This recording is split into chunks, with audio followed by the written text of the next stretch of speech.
ያው ሁሉ ጊዜም በግጭት የቆየ ሀገር ነው። ባለፉት 6-7 ዓመታት ሙሉ በሙሉ በጦርነት ሁኔታ ውስጥ ነው ያለው። በትግራይ ጦርነት ነበረ፣ በአማራ ክልል ዛሬ ጦርነት አለ፣ በኦሮሚያ ጦርነት አለ። በትግራይ ክልል የነበረው የተኩስ አቁም ስምምነት ፈርሶ ስርዓተ ግብዓተ መሬቱ ተፈጽሞ አሁን ደግሞ የትግራይ ክልል መንግስት በ2012 ወደ ነበረው ሁኔታ ማለትም በ2020 በአውሮፓ አቆጣጠር ወደ ነበረው ሁኔታ ተመልሷል ተብሏል።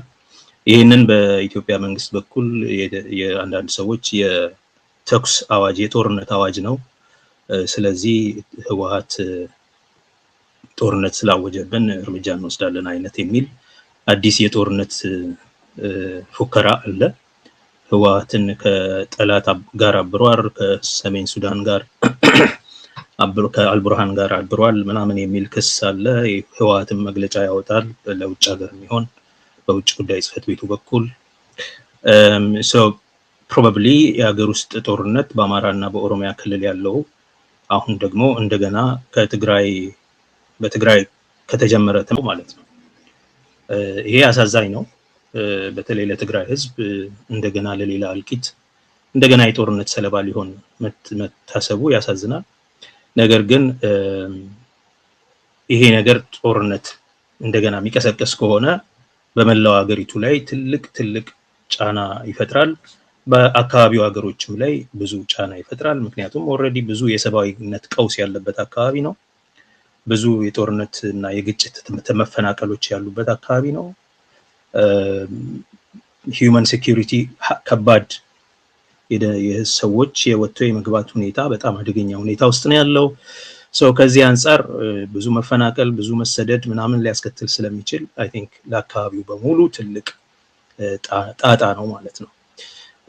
በሌላ በኩል ከኢትዮጵያ ያለው ጦርነት መሳሪያ ድጋፍ በማድረግ የተሳተፉበት ስለሆነ በተወሰነ ደረጃ ያኔውኑ የውጭ ገጽታዎች ነበሩት፣ የድንበር ዘለል ገጽታዎች ነበሩት።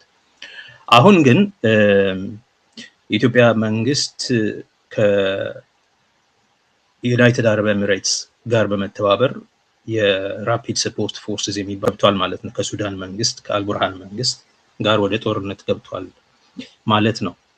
በሱዳን ያለው ጦርነት ኦልሬዲ ተጀምሯል። ኦልሞስት ትንኮሳዎች ነበሩ።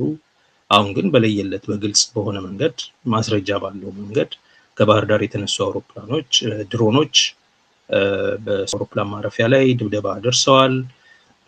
ምላሽም ለመስጠት ተሞክሯል። የሱዳን መንግስት ኩርሙክና ደማዚን አካባቢ ድብደባ አድርጌያለሁ ይላል።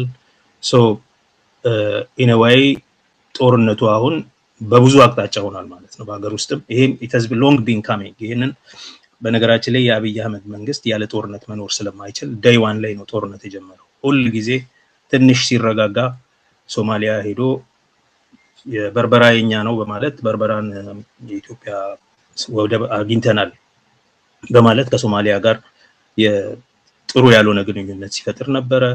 አሰብን መልሰን ኢትዮጵያ ክፍል እናደርጋለን በሚል ከኤርትራ ጋር እንደዚሁ የጦርነት ስጋት አደጋ ውስጥ ገብቶ ነበረ። አሁንም ያ ስጋት እንዳለ ነው። አሁንም አሰብን ለመመለስ ከግድብ ወደ ወደብ በሚለው መመራቸው ወደዛ በመሄድ ኤርትራን ወዳጅ ሆነው የትግራይን ህዝብ አብረው ሲያጠቁ ነበር። አሁን ግን ወደ ጠላትነት ተመልሷል። የሌሎች የውጭ ኃይሎች እጃቸውን ያስገቡበት አካባቢ ከመሆኑ አንፃር ደግሞ ትልቅ ቀጠናዊ ኮንፍላግሬሽን ይፈጥራል። ኤርትራ እና ሱዳን ሁሉ ጊዜም የጦርነት አደጋው እንዳለ ነው። ነገር ግን በዚህ ምክንያት ከሶማሊያ ጋር በወደቦቹ ጋር በተያያዘ ከሶማሊያ ጋር ኦልሬዲ መቃቃር አለ። ከደቡብ ሱዳን ከሱዳን አማጺዎች ጋር በመተባበሩ ከዩኤኢ ጋር የሚሰራው ነገር አለ። ዩኤኢ እዛ በመሆኗ ሌሎቹ ደግሞ ሱዳን ሰሜን ሱዳንን የሚደግፉ እንደ ግብጽ እንደ ሳውዲ አረቢያ ያሉ ወገኖችም በዛ ውስጥ ይሳተፋሉ። ሱዳን ኦልሬዲ የዘር ማጥፋት ጦርነቶች እየተካሄዱ ናቸው። ያ ብዙ መከራ ሰብአዊነት ቀውስ አስከትሏል። ወደ 22000 ሰው በላይ ሞቷል።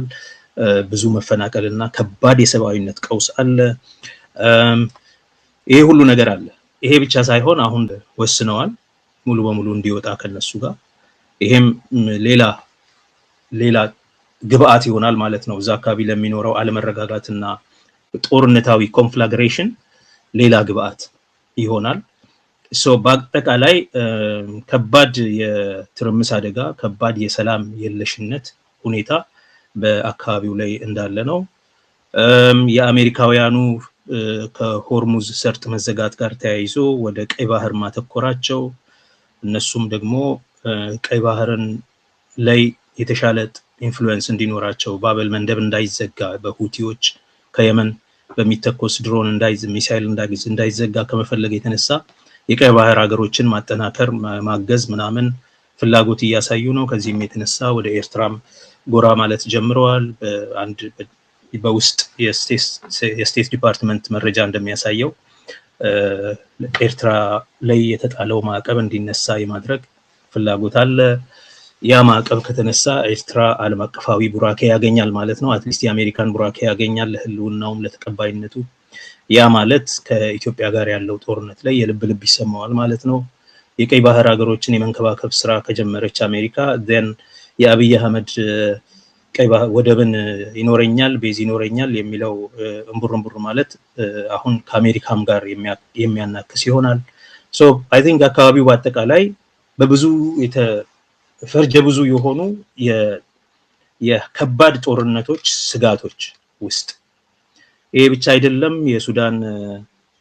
የሰሜን ሱዳን ሰዎች የኢትዮጵያን ተቃዋሚዎች ለማሰባሰብ ለማቀናጀት ጥረት እንደምታደርግ ታይቷል። ጽምዶ የሚባለው በትግርኛ በኢትዮጵያ ውስጥ የሚንቀሳቀሱ ተቃዋሚዎች ህወሓትን ጨምሮ ኤርትራ ጭምር እና በኢትዮጵያ ውስጥ ይንቀሳቀሳሉ የሚባሉ ተቃዋሚ ኃይሎች እንደ ፋኖ እና የኦሮሞ ነጻነት ሰራዊት ተወካዮች ምናምን የተገኙበት ፖርት ሱዳን ላይ አንድ ስብሰባ አድርገዋል። ከዛ ቀጥሎ ከርቀቱና ከምናምን ከአለመመቸቱ ከሎጂስቲክስ የተነሳ ብለው ደማዚን ላይ ሌላ ስብሰባ አድርገዋል። የድርጊት ማቀናጀትና የኃላፊነት መከፋፈል ሁኔታ ሁሉ ተጀምሮ እንደነበረ ይታወቃል። ይሄም በኢትዮጵያ ውስጥ ላለው ሁኔታ ጦርነት ቢነሳ እነዚህ ተባብረው የአብይን መንግስት ከስልጣን እንደሚያወርዱና ሌላ ዲስፐንሴሽን እንደሚያመጡ ይነገራል። ፈርጀ ብዙ የሆነ የጦርነት ስጋት የጦርነት ደመና ያንጃበበበት ያለ ቀጠና መሆኑን መረዳት ይቻላል ማለት ነው። ግልጽ ነው። ያው በአሜሪካ ኦብቪየስሊ አሁን የቀይ ባህር ሀገሮችን ትንከባከባለች። ማለትም ግብፅን፣ ሱዳንን፣ ኤሪትሪያን፣ ጅቡቲን፣ ሶማሊያን እና ሳውዲን ትንከባከባለች፣ ዮርዳኖስን። እነዚህ የቀይ ባህር ሀገሮች ናቸው። ዱባይ በተወሰነ መንገድ የቀይ ባህር ኃይል ለመባል የቀይ ባህር አገር ለመሆን እንድትችል በምስራቅ አፍሪካ ወደብ ፍለጋ ብዙ ጊዜ ወታደራዊ ቤዝ ፍለጋ ብዙ ጊዜ ስትንቀሳቀስ እንደነበረ ይታወቃል። በጅቡቲም በሶማሊላንድም አሁን በኢትዮጵያ በኩልም በርበራን የመመኘቱ ነገር የኢትዮጵያ መንግስት የራሱ ሳይሆን የዩናይትድ አረብ ኤሚሬትስ ፍላጎት ነው። ይሄ ለምንድን ነው? የቀይ ባህር ሀገሮች የሚባለው ውስጥ ገብቶ ድምጽ እንዲኖረው ስለሚፈልግ ነው ዩናይትድ አረብ ኤሚሬትስ። ይሄ ደግሞ የሚፈልግበት ምክንያት ከኢራን ጋር ሁሌም የመጠላላት ሁኔታ ስላለው የእስራኤል በመካከለኛው ምስራቅ የእስራኤል ወኪል ተደርጎ ስለሚታይ ያ መንግስት የቢን ዛይድ እና የቢን ሰልማን የሳውዲው መንግስታት ኢራንን ሺያም ስለሆነ በሃይማኖትም ጭምር ስለሚጠየፉት ከኢራን ጋር ሁሌም ስጋት አላቸው። የሳውዲ መንግስት ኒውክሊየር የሚፈልገው ኢራንን ለመገዳደር እንዲችል ነው። እነሱ ስጋት ስላላቸው አሁን ደግሞ በተግባር እንደተረጋገጠው የሆርሙዝ ሰርጥ በሚዘጋ ጊዜ በኢራን ቁጥጥር ስር ሲሆን የሳውዲም የኦማንም የኩዌትም የባህሬንም የኦማን አይደለም የኳታር መርከቦች የንግድ ግንኙነት በጣም በእጅጉ ተጎድቷል። የነዳጅ ፍሰቱም በዛ ምክንያት ተጎድቷል። የነዳጅ ፍሰቱ በሌላ አቅጣጫ መውጣት መቀጠል አለበት። በቀይ ባህር በኩል እንዴት ነው የሚሆነው? በሳውዲ ከምስራቅ የነበረው የዘይት ማምረቻ እንትኗ ቧንቧ አላት ቱቦ አላት ወደ ቀይ ባህር የሚያደርስ ማለት ነው እነ ኩዌት ያንን መጠቀም ይፈልጋሉ እንደዛ አይነት ኮሪደሮችን መጠቀም ይፈልጋሉ እነ ኩዌት እነ ዩናይትድ አረብ ኤሚሬትስ በተለይ በሳውዲ በኩል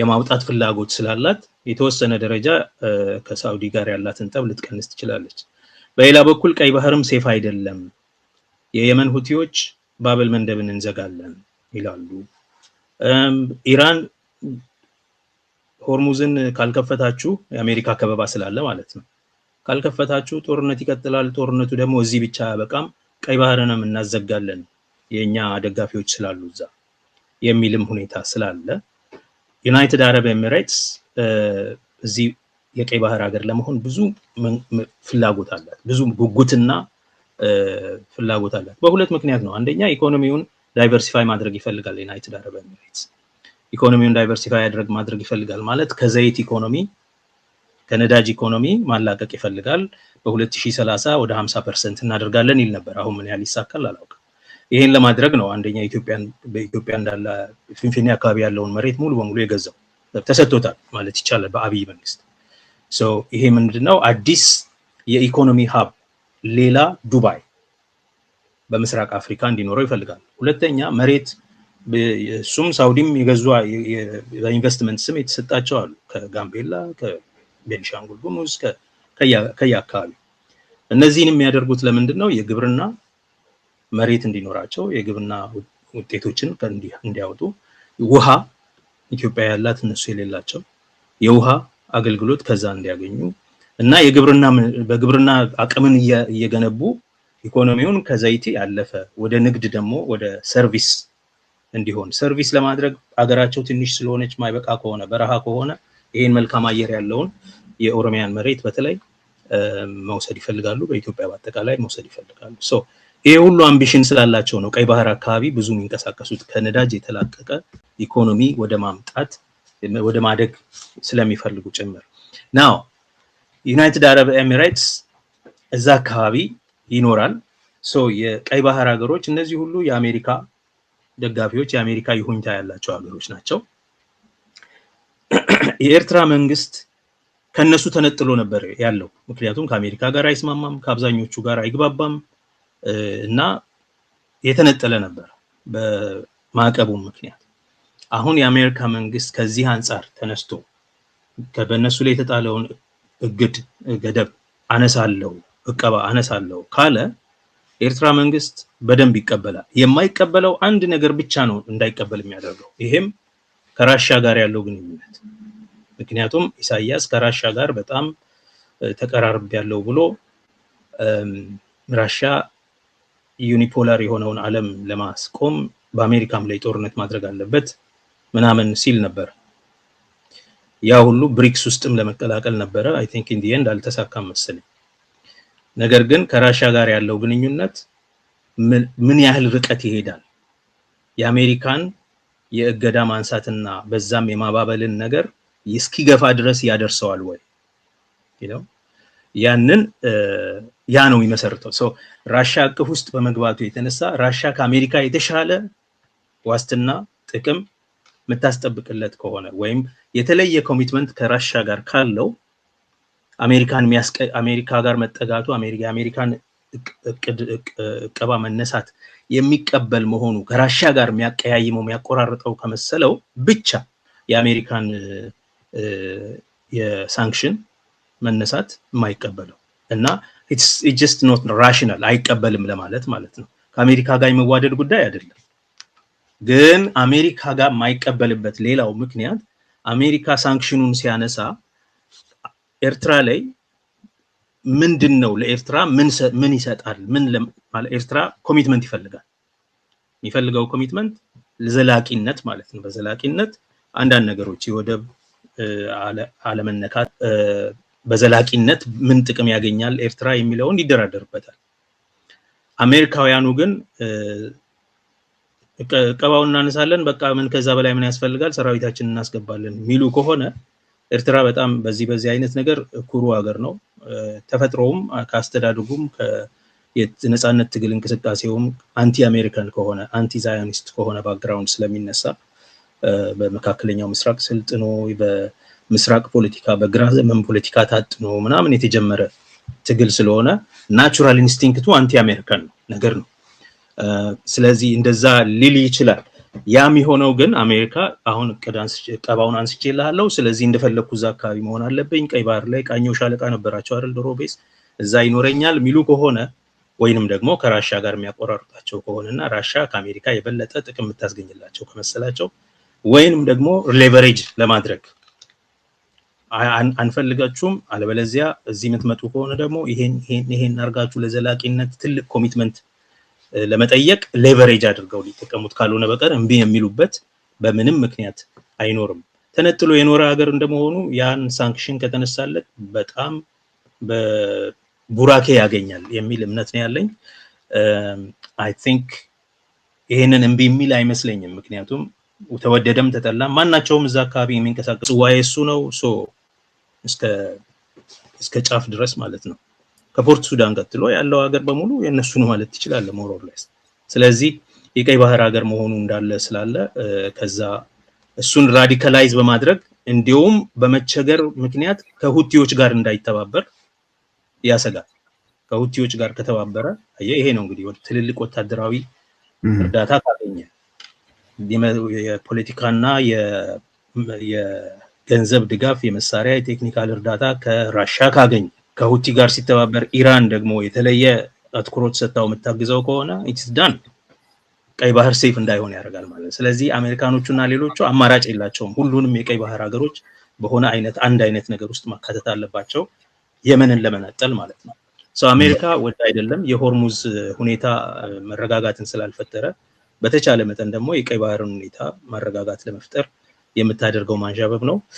ናው ሆርሙዝም ቀይ ባህርም ከተዘጋ ለምዕራብ በተለይ ለአውሮፓ በጣም ከባድ ይሆናል በአጠቃላይ የንግድ ሁኔታው ማለት ነው። በተለይ ለአውሮፓ አሜሪካ እንኳን ተወሰነ ርቀት ጊዜ ያህል የራሷን ዘይት መጠቀም ትችላለች፣ ዘይት አምራች ሀገር ስለሆነ የቬንዙዌላን ዘይትም እየዘረፉ ስለሆነ እነሱ ትንሽ ሊያገግሙ ይችላሉ ርቀት ስላላቸው። ወደ ቤኒሻንጉል ጉሙዝ ወዳለው ካምፕ ዴሳ ባለው ካምፕ አምጥቶ በዛ በኩል ወደ ሄሜቲ ሰዎች ያስተላልፋል ምናምን የሚል ክስ ስትአወጣ የአብይ መንግስት ምላሽ ለመስጠት ሲሞክር አይ አልደበደብንም ይሄን ሁሉ አላደረግንም አይደለም ያለው እኮ ግን እነሱ እኮ ከህወሓት ጋር ይተባበራሉ፣ ከህወሓት ጋር ሆነው ይወጉኝ ይፈልጋሉ፣ የህወሓት ተባባሪ ናቸው ምናምን ይላል። ምን ያህል እውነት እንደሆነ አናውቅም። የትግራይ ኃይሎች እስካሁን የህወሓት ኃይሎች ከሄሜቲ ጋር ከመሆን ይልቅ ከአልቡርሃን ጦር ጋር ሆነው ሄሜቲን እንደሚወጉ ምናምን አናውቅም እስካሁን ድረስ። ነገር ግን ያንን እያደረጉ ከሆነ ሱዳንንም ወደ ራሳቸው ሳይድ ዊን አድርገዋል ማለት ነው። እነሱ ኦፍ ኮርስ ሱዳንን ቀድሞውኑ ዊን አድርገዋል። ያኔ በከበባው ከትግራይ ጋር የቆየ ህዝባዊም ግንኙነት ስላለ ድንበራዊ ግንኙነት ስላለ ለረጅም ጊዜ ትግሉ በሙሉ በተካሄደ በ17 ዓመቱ ዘመንም እዛው ከካርቱ ጽህፈት ቤታቸው ብዙ ስራ ሲሰሩ ስለነበረ ኦልሞስት እንደ ሁለተኛ ሀገራቸው ስለሆነ ሱዳን ሰሜን ሱዳን ሁሌም ግንኙነቱ አለ። ዞሮ በከበባውም ጊዜ ብዙ ትንሽ የመተንፈሻ መንገድ የነበራቸው በሱዳን በኩል ነበር። አሁን ግን ሙሉ በሙሉ እንደውም በዛ ሳይድ ማድረጋቸው በከበባ ያጠራቸውን አካባቢ በሙሉ ኦኬ ከአብይ አጋርነት ነጥቀው ወደ ራሳቸው አጋርነት አምጥተዋል። ይሄ አይ ቲንክ የትግራይ ሊቃን ብርታት ነው በያስባለን። ከቀላል አይደለም። ከገዳዮችህ ጋር የዘር ማጥፋት ካደረጉብህ ሰዎች ጋር ገና የፍትህ ጥያቄ ካለህ ሰዎች ጋር የመሬት የግዛት መመለስ ያለበት የምትለው በወልቃይት በኢሮብ አካባቢ ያለውን በጾረና የሚጠይቅ ይሄንን ይዞብህ ካለ ሰው ጋር ያንን ውጠህ ኦኬ ለዘላቂ ግብ ስትል ከዚህ ለበለጠ ጥቅም ስትል ከጠላቶችህን አሰባሳቢ ሆነ አንተ የስበት ማዕከል መሆንህ በጣም ትልቅ ችሎታ ነው። ትግራይ ዛሬም እንደከዚህ ቀደሙ የኢትዮጵያ ብቻ ሳይሆን የምስራቅ አፍሪካ ሁሉ የስበት ማዕከል እንደሆነች ያሳያል። በኢትዮጵያ ውስጥ ይሄ አለ። ይሄ መሰባሰብ ግን ኢትዮጵያ ውስጥ ለውጥ ያመጣል ወይ የሚለው ሌላ ጥያቄ ነው። የአብይን መንግስት መጣል ይችል ይሆናል። ግን የሚችለው በምንድነው ብትል በሌሎቹ ኃይሎች አቅም ሳይሆን ትግራይ የከበባ ስጋት የለበትም ማለት ነው። ነዳጅ ከልክለህ ምግብና መድኃኒት ከልክለህ መውጫ መግቢያ ከልክለህ በአፋር በአህያ የሚጫን ዘይትና ምናምን በጅቡቲ በኩል የሚገባው ጥይት ጠፍቶ ተቸግሮ ምናምን ለስምምነት አይገደድም አሁን ማለት ነው። ምክንያቱም በኤርትራ በኩል በሱዳን በኩል መውጫ መግቢያው አለ ማለት ነው። ስለዚህ የኢትዮጵያን መንግስት ለመገዳደር ከድሮ የተሻለ አሁን የውጭ ስራ ተሰርቷል ማለት ነው። አንዳንዴ ሲያወሩ ሚስካልኩሌት አድርጓል የትግራይ ተቃዋሚዎች ይላሉ። የህወሓት ሚስካልኩሌት አድርጓል።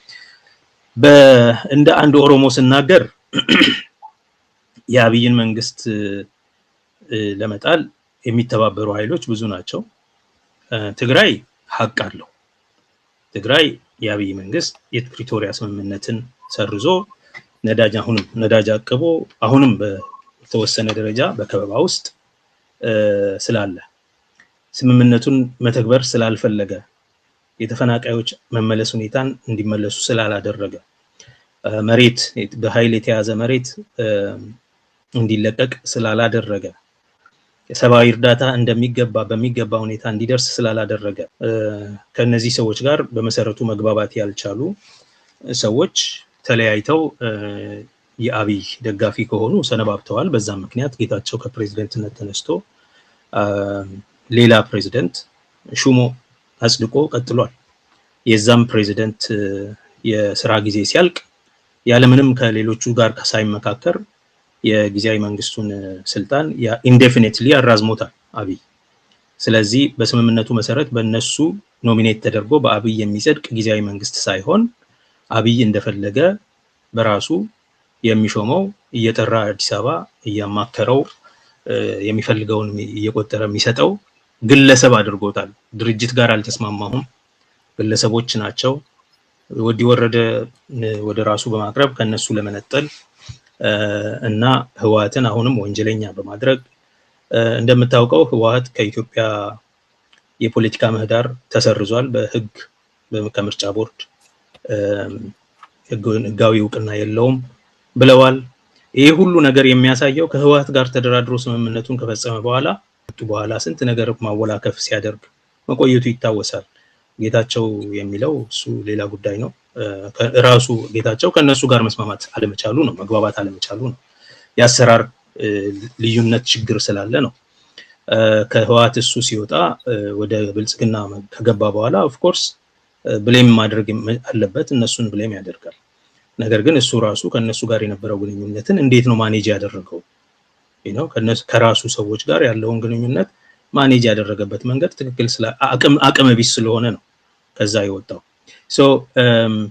አላከበረው ራሱ ያውቀዋል። ለምሳሌ በወልቃይት ላይ አቋሙ ራሱ አይታወቅም። ለሁለታችሁም አይሆንም የፌዴራል ግዛት ይሁን የሚል ሐሳብ ነው ያላቸው። ለምሳሌ ይሄ ብቻ አይደለም፣ ከበባም ምናምኑም እየቀጠለ እንደገና የትግራይ ክልላዊ መንግስት የትግራይ ህዝብ በአጠቃላይ ከኢትዮጵያ ውስጥ በጉልበት ተገፍቶ ተፈንቅሎ ወጥቷል። ኢጀክት ተደርጎ ማለት በፌዴራል ተቋማት ውስጥ ውክልና የለውም። ከተለያዩ ተቋማት ከነበሩበት ከቢሮክራሲው ፐርጅ ተደርገዋል፣ ከወታደሩ ውስጥ ፐርጅ ተደርገዋል። ኢትዮጵያና ትግራይ ወደ ህጋዊ የግንኙነት መስመር አልመጡም። የፕሪቶሪያ ስምምነት ነበረ የሚያገናኛቸው። የፕሪቶሪያ ስምምነት ደግሞ ሌሎች ችግሮቻችሁን በህገ መንግስቱ መሰረት ትፈታላችሁ ሲል ወደ ህገ መንግስታዊ ማዕቀፍ ይመለሱና ማለት ነበር። ወደ ህገ መንግስታዊ ማዕቀፍ አልመለሳቸውም። ስለዚህ ትግራይ ኢጀክትድ ሆና ነው ያለችው። የውጭ ጉዳይን በሚመለከት በትግራይ ላይ የኢትዮጵያ ውጭ ጉዳይ ሚኒስቴር ልክ እንደ ውጭ ሀገር ይናገራል። የትግራይ መንግስት የውጭ ጉዳይ ጽህፈት ቤት እንደ አንድ ነፃ አገር መልስ ይሰጣል ለውጭ ክስ ሁሉ ማለት ነው። ይሄ የሚያሳየው ትግራይ ኢጀክትድ ሆና በሌላ ከበባና በሌላ ጫና ስር እንዳለች ነው። የስምምነቱም አሁን 750 እስከ 950 ሺህ የሚጠጋ ተፈናቃይ አለ። ይሄ ብቻ አይደለም።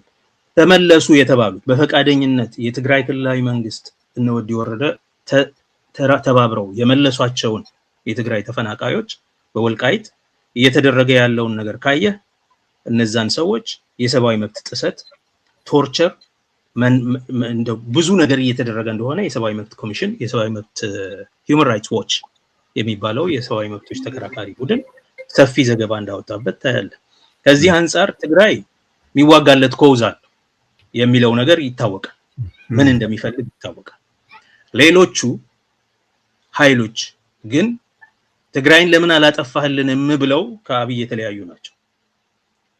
ኦሮሞን ለምን አላጠፋህልንም ብለው ከአብይ የተለያዩ ናቸው። የፖለቲካ ግባችሁ ምንድነው ሲባል ለምሳሌ ፋኖቹ ኦኬ ለአማራ ልዕልና ለኢትዮጵያ ህልውና ነው ለአማራ ህልውና ለኢትዮጵያ ልዕልና መነሻችን አማራ መድረሻችን ኢትዮጵያ ምናምን ይላል።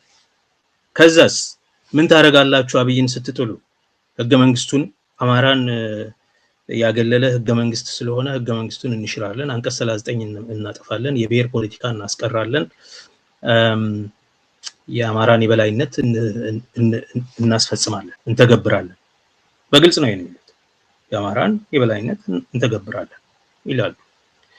ናው የኤርትራ ኃይሎች የያዙት መሬት አለ ከኢትዮጵያ ሀገር ቢሆን ኖሮ ማለት ነው የሚጠይቀው። በኢትዮጵያ ውስጥ የፈጸሙት ብዙ ወንጀል አለ። የህግደፍ መንግስት የዘር ማጥፋቱ ወንጀል ላይ ከባድ ትብብር አድርጓል። ትግራይን የማውደሙ ተግባር ላይ ከባድ ትብብር አድርጓል። በባለቤትነት መርቷል። አክቹአሊ ያንን የኔ ጉዳይ ነው ከኢትዮጵያ ጋር ተባብሮ። አሁንስ ምን አለው ከተባለ የህልውና ጥያቄ አለው። እሱ አሰብን ሊይዝብኝ የዛተብኝ ነው አብይ። አሰብን ብቻ ይዞ ደግሞ አያበቃም፣ አገሬንም ነፃነቷንም እየተገዳደረ ነው። የአሰብ በህገወጥ ነው የተሰጠብኝ፣ ሬፈረንደሙ ህገወጥ ነው፣ ነፃ በህገወጥ መንገድ ነው የሚል የአብይ የተበላሸ የውጭ ጉዳይ የዲፕሎማሲ ንግግር ስጋት ውስጥ ይጥለዋል። ስለዚህ ኢሳያስ ከዛ ስጋት ለመላቀቅ ነው ይሄን ጦርነት መፈልገው ሊል ይችላል። ከዛ ውጪ ግን አብይ አሰብ ምናምን እያለ ታሪክን እንደገና ሪሊቲጌት ማድረግ ባይጀምር ኖሮ ኤርትራን ኒውትራል ማድረግ ይቻል ነበር። ሶ ከአብይ እምቡር በላይ ውጪ ሌላ በኢትዮጵያ ያለው ጥቅም የሚባል ነገር የለም። ምንድነው ያለው ጥቅም? ወይ ኢንፎርማል የሆነው ነው ለኢኮኖሚ የማይነገረው በህግና በአዋጅ ያለው በዓለም አቀፍ ህግ ስነ ስርዓት መሰረት ያለው መብት ሳይሆን ከዚህ በፊት ከና አብይ ጋር ጫጉላ በነበራቸው ጊዜ የብዙ የደህንነት ኃይል የኤርትራ እና የነጋዴዎች ኢንቨስተሮች ምናምን ወደ ኢትዮጵያ ገብተው ከትግራይ ሰዎች የተዘረፉ ንብረቶችን ለነሱ ሰጥተዋቸዋል ሙሉ በሙሉ። ቀድሞም የተወረሰባቸው ሰዎች ህወሓት ነች የወረሰችባችሁ በሚል እንደ መንግስት ሳይሆን እንደ አንድ አንጃ ማለት ነው መልሶ ንብረት ሲሰጣቸው ነበር። ኢኮኖሚክ ሳቦታጅም ሲፈጽሙ ነበር። ስለዚህ እነሱ ትልቅ የኢኮኖሚ ጥቅም አላቸው የማይነገረው ማለት ነው። በዓለም አቀፍ ህግ የሚተዳደር በዓለም አቀፍ ግንኙነት መሰረት የሚተዳደር ሳይሆን የሚሰሩት የኢኮኖሚ ጥቅም አላቸው። የዘረፋ ኢንተረስት አላቸው ማለት ነው። እዛ አካባቢ የሚያተራምሱ ለዘረፋ እንዲጠቅማቸው ይሆናል። ብዙ ደግሞ የዘረፋ ጥቅማቸው ኦሮሚያ ላይ ነው ያለው። ሶ ብዙ ሌየር አለው ማለት ነው። አንደኛው የአሰብን ጉዳይ ይሄ ሰውዬ በማንሳቱና ኤርትራን እውቅና አልሰጥም ምናምን የሚለው ንግግር ማለት ነው። ሁለተኛ የኢኮኖሚ ጥቅም አላቸው። ኢትዮጵያን ትግራይ ጎብዞ ኢትዮጵያ ውስጥ የተረጋጋ መንግስት እንዲፈጠር ብሎ አይደለም ኤርትራ ትግራይን አሁን አብሮት ቆሞ ልክ ድሮ ደርግን ሲያሸንፉም እንደተባበርኩት ቆምና ከዛ በኋላ ይሄን መንግስት ከጣልን በኋላ ቀጣናውን እናተራምሰዋለን እኛ በዛ እንዘርፋለን። ይሄው ነው። ሶ በዓለም አቀፍ ደረጃ የአብይን መንግስት ማስተንፈስ ይፈልጋል። ስለዚህ ኤርትራ የኛ ነች አሰበኛ ነች የሚለውን ተረት ውድቅ ያደርጋል ማለት ነው። ያንን አምቢሽን የኢትዮጵያን የተስፋፊነት አምቢሽን ይቀጨዋል። ግን ከዛ ባለፈ ኢትዮጵያ ውስጥ በተለይ ደግሞ ማዕከላዊ ኢትዮጵያ ማዕከላዊና ደቡብ ኢትዮጵያ ውስጥ የኢኮኖሚ የተንሰራፋ ኢኮኖሚ ጥቅም ስላላቸው ያንን ጥቅም ለማስጠበቅ ኢትዮጵያን መበጥበጥ ይፈልጋሉ። ሶ ሄዶ የኤርትራ ኢንተረስት በዚህ ትብብር ውስጥ ጥምረት ውስጥ ምንድነው ካልክ ኢትዮጵያን መበተንና በተበተነው ኢትዮጵያ የፕላንደር እና የፒሌጂንግ ስራ ለመስራት ነው። የዘረፋና ይሄ ነው። የፋኖ ኃይሎች እንዳልኩ መነሻቸው አማራ መድረሻቸው ኢትዮጵያ፣ ለአማራ ህልውናና ለኢትዮጵያ ልዕልና ለአማራ ህዝብ የበላይነት የሚዋጋ ኃይል ነው። ይሄ ደግሞ ለማድረግ ሲባል የብሔር ላይ የተመሰረተ ፖለቲካን እሱ የብሔር ድርጅት ሆኖ ግን የብሔር ላይ የተመሰረተ ፖለቲካን አስቀራለሁ ይላል። የብሔሮች መብት የሚባለውን ሰርዛለሁ ይላል። ይሄ ከሌሎቹ የኢትዮጵያ ግፉአን የፖለቲካ ኃይሎች አንፃር የከፋ ጠላት ነው ማለት ነው። ከአብይም የከፋ አብይ አሸባሪ ነው፣ መንግስታዊ አሸባሪነትን ይፈጽማል፣ የዘር ማጥፋት የፈጸመ ወንጀለኛ ነው። ለኦሮሞ ህዝብ ደግሞ ታሪካዊ ጠላቶች ከሚባሉት ሁሉ የላቀ የመጨረሻው ክፉ መንግስት ነው። ሆኖም ቢያንስ ብትር ሲበረታበት ወደ ኦሮሞና ወደ ደቡብ ህዝቦች በመጠጋት ፌዴራሊዝም ምናምን አለ፣ ህብረ ብሔራዊነት። አሁን ሰሞኑን አዳነች አቤቤ በአዲስ አበባ ምረጡኝ ቅስቀሳ ዘመቻ ላይ የምትናገረው አይነት ማለት ነው። እንደዛ አይነት ቋንቋ ያመጣሉ ማለት ነው። ድሮም ኦፒዲዮ ከመሆናቸው አንፃር ለህገ መንግስቱ ካላቸው ቅርበት አንፃር አንዳንድ የህብረ ብሔራዊነት ወሬ ነገር ያነሳሉ። ይሄ ደግሞ ብዙ የኦሮሞ ልጆች በተለይ በኦፒዲዮ ውስጥ ያሉ በብልጽግና ውስጥ ያሉትን እንዲረጋጉ ያደርጋቸዋል። ሳይፈልጉ አብይን የሚቃወሙ ሰዎችም እንኳን ኦሮሞዎችም እንኳን እና ከፋኖ ይላል ገብቷል እና ከፋኖ እና አብይን አባራችሁ ፋኖ ደግሞ እንዲጨርስ ነው ህዝቤን የሚል ንግግር ይናገራሉ ማለት ነው። አብይ ፋኖን ያደራጀ ነው። አንደኛ ነገር መረሳት የሌለበት አብይ ፋኖን ያስታጠቀ ነው። አብይ ፋኖን የትም ቦታ በማንኛውም ጊዜ በፈለኩት ጊዜ ማሰማራት ይችላል ያለ ሰው። አብይ ፋኖን አደራጅቶ አስታጥቆ ኦሮሞን ሲያስፈጅ የነበር